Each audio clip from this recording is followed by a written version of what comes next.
In front of me is Samsung Galaxy M55, and today I would like to show you how you can open apps in pop-up view.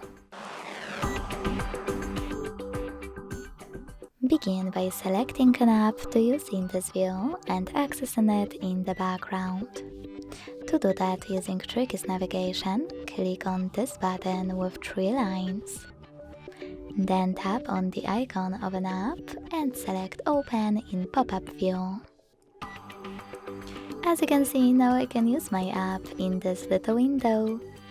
To move it around, hold this line at the top and drag it. To turn it into a bubble, click on Home button and click on it by tapping on the bubble. To scale it, hold one of its corners and drag it, and to close it, just swipe it in the background. To use more options of pop-up view, just click on this line at the top and check out all of them.